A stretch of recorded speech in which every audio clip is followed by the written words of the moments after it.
Македонија испорачала мерливи одржливи резултати на реформскиот пат кој Европската унија ги постави како клучни области во јуни 2018-та.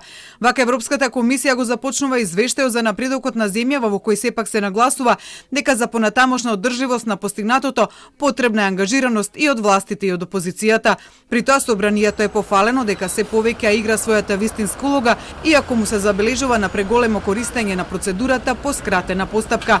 Иако е поминат краток период од изборите до објавувањето на извештајот, комисијата констатира дека новата влада е забрзала имплементацијата на реформите, особено во делот на владењето на правото, вклучително и во борбата против организираниот криминал и корупција. Забележан е прогрес во следење на случаите на висока корупција и антикорупцијската комисија оценета како проактивна во превенирање на корупцијата. Сепак комисијата има и забелешка. Корупцијата е се присутна во многу области и треба да се обезбеди по-проактивен пристап од сите чинители инволвирани во спречувањето и борбата против корупцијата. Во делот на судството се забележува добар напредок во имплементација на судските реформи. Земјата во изминатите години обезбедила механизам за независност на судството и отчетност, како и назначување на суди според заслуги. Како клучен за реформите се посочува Законот за јавното обвинителство, кој овозможува продолжување на случаите започнати од СЈО. Фокусот треба да биде ставен на имплементација на стратешките закони и користење на алатките кои веќе постојат, а кои се во согласност со европските стандарди. Значајни резултати се постигнати во јакнење на независноста на судството. Носењето на Законот за јавното обвинителство беше клучната пресвртница. Следењето на истрагите, обвиненијата и конечните пресуди за случаите на корупција и организиран криминал, вклучително и на високо ниво, е подобрено. Напорите за борба против организираниот криминал треба да продолжат со несмалено и транспарентно темпо, без оглед на позиционираност или политичка инволвираност на осомничените.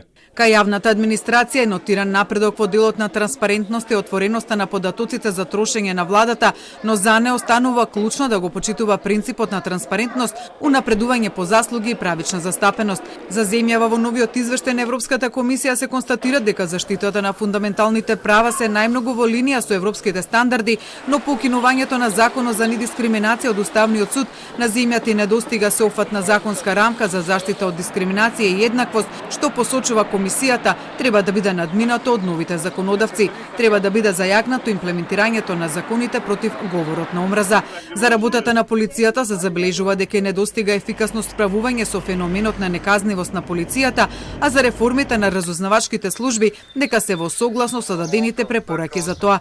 Регионалната соработка е наведена во неколку реда, при што се констатира потребата од продолжување на имплементацијата на билатералните договори, посочувајќи ги при тоа Преспанскиот договор и договорот за добрососедство со Бугарија. Во делот на економските критериуми Македонија оценета на добро ниво на подготвеност за функционална пазарна економија, но со лимитиран напредок во изминатиот период. Гледано по области, најлоши оцени има за заштитата на животната средина и заштитата на потрошувачите, како и контролата на храната.